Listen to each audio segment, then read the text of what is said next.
नमस्कार, मैं चंदा यादव आपके साथ। आप देख रहे हैं जस्ट इंडिया। खबरों के प्रायोजक हैं एशियन कलर कोटेड इस्पात लिमिटेड। आपका विश्वास हमारी पहचान। मेडिफिर international taken a step to keep you safe from corona virus. रंज care showroom in Rohtak and Bahadurgarh. Showroom पर आएं, टेस्ट ड्राइव लें और गाड़ी बुक कराएं। इलाहाबाद उपचुनाव 2021 के लिए अपना भारत मोर्चा के अध्यक्ष पूर्व सांसद अशोक तंवर ने एनएलओ उम्मीदवार अभय सिंह चौटाला को अपना समर्थन दिया है। तंवर ने बुधवार को अपने निवास पर इस बात की घोषणा की है। तंवर ने कहा कि अभय चौटाला ने किसानों की अपील पर अपने पद से इस्तीफा दिया है। ऐसे उदाहरण बहुत कम दिखाई देते हैं। यदि अभय सिंह चौटाला किसानों की अपील को नजरअंदाज करते तो लोगों का जनप्रतिनिधियों और लोकतंत्र से विश्वास उठ जाता। अभय चौटाला ने किसानों के मुद्दे पर इस्तीफा दिया है। उन्होंने कहा, इसलिए मैं अपना समर्थन अभय चौटाला को देता हूं। तंवर ने कहा कि इलाहाबाद में कश्मीर जैसे हालात हो रहे हैं। भाजपा ने इलाहाबाद को कश्मीर बना दिया है। भाजपा उम्मीदवार कड़ी सुरक्षा में चल रहा है। पता ही नहीं चलता कि वह किस बस में बैठा है। उसके काफिले से पहले पुलिस तैनात रहती है और अर्धसैनिक बलों से भरी एक बस साथ चलती है। इसलिए इलाहाबाद में कश्मीर जैसे हालात बन गए हैं। वहीं अभय चौटाला ने कहा कि मुख्यमंत्री इलाहाबाद में कई घोषणाएं कर चुकी हैं, लेकिन वह केवल घोषणा ही करते हैं, उसे पूरा नहीं करते। सरकार ने बड़ौदा उपचुनाव में भी ऐसी ही घोषणा की थी, उन्होंने कहा, लेकिन वह पूरी नहीं की। बड़ौदा में कॉलेज बनाने की बात कही थी। बड़ौदा विधायक पिछले 2 सत्रों में सदन में मुख्यमंत्री से उन घोषणा को पूरी करने की बात कह चुकी है, लेकिन कोई फायदा नहीं हुआ।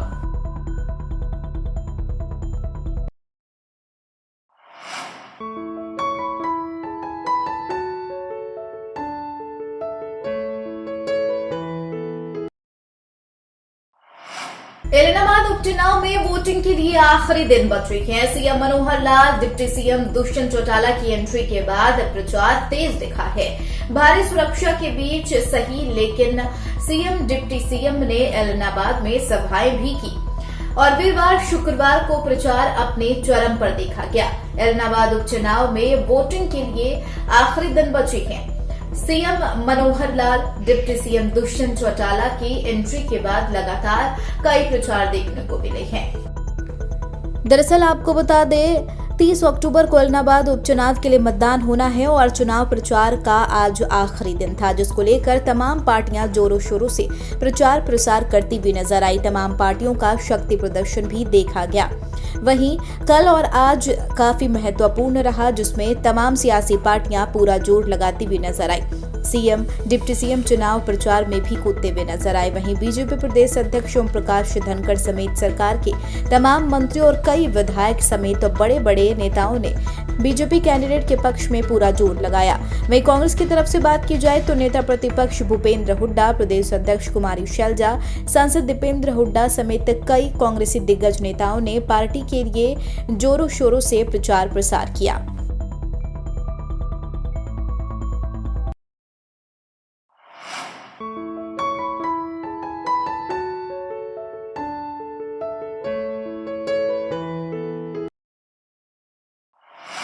एलपीएल बोसाट के एमडी राजेश जैन द्वारा एमटीएफसी संस्था के कुल 336 बच्चों के दीपावली के उपलक्ष्य में उपहार भेंट किए गए हैं। उपहार वितरण राजेश जैन की पोती स्वास्तिका एवं शिवन्या के हाथों से दिलवाई गई है।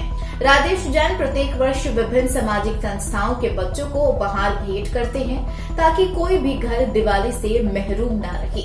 राजेश जैन के निवास स्थान पर एमटीएफसी संस्था के सदस्य पहुंचे। संस्था सदस्यों में प्रेसिडेंट नरेश ढल सहित पूजा, आरती एवं अनीता शामिल थे। संस्था सदस्य पूजा का जन्मदिन भी निवास स्थान पर मनाया गया। सभी ने पूजा को शुभकामनाएं दी। नरेश ढल ने कहा, राजेश जैन मात्र अपने परिवार के ही नहीं अपितु पूरे जिले की चिंता करते हैं। हर मौके पर इनकी भूमिका अग्रणीय रहती है। इनके पास धन सहित उदार हृदय है, तभी इतने बड़े बड़े सामाजिक कार्य संभव हो पा रही है। एमटीएफसी संस्था में उनका बहुत बड़ा योगदान है। हर आवश्यकता में उन्होंने बच्चों की सहायता की। इस अवसर पर राजेश जैन की धर्मपत्नी संध्या जैन, पुत्रवधू समृद्धि जैन एवं राजीव जैन भी उपस्थित रहे। सभी संस्था सदस्यों ने परिवार के सभी सदस्यों का आभार भी प्रकट किया। सबसे पहले तो मैं सबको दीपावली की शुभकामनाएं देना चाहता हूँ। आज एमटीएफसी के बच्चों के साथ मिलकर यहाँ दीपावली का हमारी ग्रैंड डॉटर्स ने गिफ्ट दिया है। तो 336 इनके बच्चे हैं। तो हर वर्ष हम सोचते हैं कि भाई हम और लोगों की भी दीपावली कैसे ठीक बनाएं। तो एमटीएफसी संस्था है जो एक अच्छा काम कर रही है, झुग्गी झोपड़ी के बच्चों को लाती है और उनको पढ़ाती है।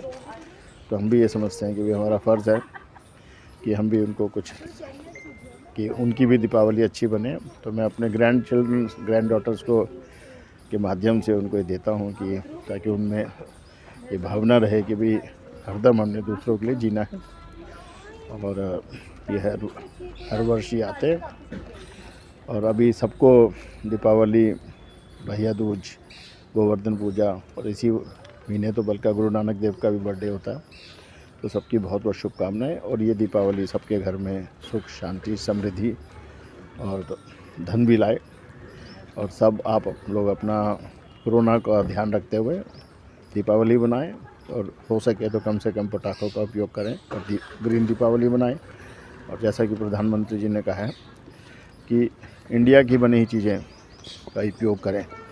तो बहुत सारे जो आपके अपने घरों के दिए हैं, हमने बीपी जन स्किल डेवलपमेंट सेंटर के माध्यम से भी आज वहाँ वर्कशॉप्स हैं। तो काफ़ी सारे बच्चे आएंगे जो रंगोली बनाना, दिया बनाना, कैंडल बनाना सीखते हैं। और उनको खुशी भी होती है कि जब वो अपनी चीज़ें बना के अपने ही घर लगाते हैं। तो यही आपसे प्रार्थना है कि भाई अपने ही देश की बनाई हुई चीज़ों को आप दीपावली पे यूज़ करें। और इसी सब के साथ आपको दीपावली की बहुत बहुत शुभकामनाएं। धर्मनगरी कुरुक्षेत्र में कोरोना के बाद अब डेंगू अपना कहर बरपा रहा है। डेंगू के दंश से 101 लोग पीड़ित हो गए हैं, तो वहीं पीड़ित व उनके परिजनों में हाहाकार मची दिख रही है। सरकारी अस्पतालों की बात छोड़िए, निजी अस्पतालों में भी मरीजों की भरमार देखने को मिल रही है और डॉक्टर चांदी कूट रही है। जिला मलेरिया अधिकारी डॉक्टर सुरेश साहोता मानते हैं कि कुरुक्षेत्र जिले में अब तक डेंगू के 101 केस मिले हैं। 552 सैंपल लिए गए हैं। 4686 जगह लार्वा मिला था, जिनमें से अधिकांश नष्ट कर दिया गया। 1973 लोगों को लापरवाही बरतने के चलते नोटिस भी दिए गए हैं।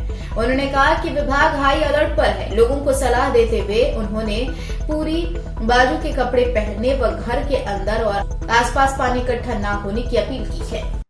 केसेस पूरे हरियाणा में बढ़ रहे हैं, इवन इंडिया में बढ़ रहे हैं, बट हम लोग हाई अलर्ट पे हैं। और हमने अपने जितनी भी हमारे स्वास्थ्य कर्मी है सारी टीमें गठित कर रखी हैं। और मौके पे जाकर वो जैसे ही हमें कहीं लार्वा मिलता है हम वहीं पर लार्वा खत्म कर देते हैं। तो इसलिए हम केसेस को कंट्रोल में कर रखा है और आगे नहीं बढ़ने दे रहे हैं। तो कितने केस अब तक है आज? अभी तक हमारे केस जो है कल तक के हैं 101 केस हुए हैं। और लगभग 592 हमने जो है टेस्ट करे हैं। और वो जो पेशेंट्स आए हैं जो सस्पेक्टेड डेंगू थे उनमें से 101 पॉजिटिव निकले हैं एलाइजा टेस्ट। जुलाना के करेला रोड से खेतों की ओर जाने वाले कच्चे रास्ते पर एक युवक का शव पड़ा दिखा गया, जिसकी सूचना खेत से लौट रहे किसान ने पुलिस को दी। बता दें, पुलिस ने मौके पर पहुंचकर युवक की पहचान के लिए उसके पास मौजूद कागजात और साथ ही मोबाइल से पहचान करने की कोशिश की, जिससे शव की पहचान वार्ड नंबर 13 जुलाना निवासी युवक के रूप में हुई है। मौके पर पहुंची पुलिस ने शव को कब्जे में लेकर पोस्टमार्टम के लिए जिंद के नागरिक अस्पताल में भिजवाया है और घटना की जांच में जुटी है। थाना प्रभारी ने बताया कि तार से मोटरसाइकिल टकरा गई, जिसका युवक की गर्दन पर तार के काटे जाने से मौत हो गई। जुलाना थाना प्रभारी ने बताया कि जुलाना क्षेत्र में 2 एक्सीडेंट हुए, जिसमें एक हादसा गतौली से रामकली मार्ग पर हुआ, जिसमें रामकली निवासी 55 वर्षीय व्यक्ति के 2 बाइकों के आपस में टकराने से मौत हो गई, जिसके चलते मौके पर ही व्यक्ति की मौत हो गई थी। इसके अलावा जुलाना से करेला रोड पर एक एक्सीडेंट हुआ, जिसमें लगभग 17 वर्षीय युवक नवदीप की जो खेत में रास्ता जाता है उसमें तेज गति से बाइक तारों में बाइक जा रही टकराई और उसमें गले में तार लगने से उसकी मौत हो गई। ये 2 एक्सीडेंट हुए हैं। एक रामकली गांव में वो जो विनोद है करीब 55 साल के लगभग इसकी उम्र थी। 2 मोटरसाइकिलों के आपसी में भिड़ंत होने के कारण मौके पे इसकी मृत्यु हो गई थी। इसके अलावा एक और जुलाना से करेला रोड पे एक इंसिडेंट हुआ है, उसमें एक 16-17 साल का लड़का नवदीप है जो खेत में जो रास्ता जाता है उसमें तेज़ गति से मोटरसाइकिल होने से तारों में वो मोटरसाइकिल जा टकराया और वो जो उसके गले पे तार लगने के कारण उसकी मौके पे ही मृत्यु हो गई। बिजली विभाग के कर्मचारियों ने आज अपनी मांगों को लेकर पावर हाउस परिसर में प्रदर्शन करते हुए इंद्र विभाग के एसडीओ को अतिरिक्त मुख्य सचिव के नाम एक ज्ञापन सौंपा है। सर्व कर्मचारी संघ इंद्र के ब्लॉक अध्यक्ष नरेश मेहला ने कहा कि आज अपने मांगों को लेकर एसडीओ को अतिरिक्त मुख्य सचिव के नाम एक ज्ञापन सौंपा गया है।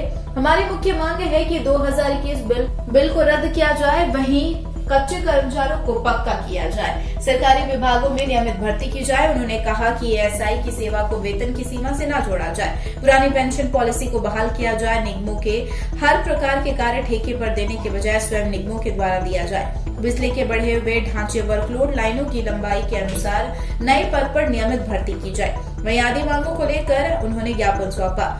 उन्होंने कहा 31 अक्टूबर को करनाल जिला उपायुक्त के कार्यालय को अपनी मांगों को लेकर घेराव किया जाएगा, जिसमें सभी विभागों के कर्मचारी हिस्सा लेंगे। ये जो विरोध गेट मीटिंग का अपना प्रदर्शन था, इसके प्रदर्शन करते हुए हमें एसडीओ के माध्यम से मुख्य अतिरिक्त सचिव को हमने ज्ञापन सौंपा है, जिसमें 29 मांगे हैं कर्मचारियों की, छोटी बड़ी सभी मांगे। इसमें हर कर्मचारी की मांगे शामिल हैं। सबसे पहले इसमें कच्चे कर्मचारियों की मांगे हैं कुछ, जैसे समान काम समान वेतन को लेकर, बिजली बिल 2021 को रद्द करने के लिए ताकि विभाग का निजीकरण न हो, और पक्के कर्मचारियों की एनपीएस को रद्द करके पुरानी पेंशन पॉलिसी बहाल करने की है, और कच्चे कर्मचारियों को भी एस ग्रेसिया का लाभ देने का, प्रमोशन का लाभ देने का। लगातार 10-10, 12-12 साल से जो काम कर रहे हैं, अभी तक उनके मान लो अगर दूसरा कोई पक्का कर्मचारी उनके बराबर में काम कर रहा है तो उनके वेतन और प्रमोशनें हो चुकी हैं, तो इनको भी प्रमोशन का लाभ दिया जाए। इसी के साथ आज के बुलेटिन में फिलहाल इतना ही। और भी बड़ी खबरों के लिए आप बने रहिए जस्ट इंडिया के साथ। नमस्कार।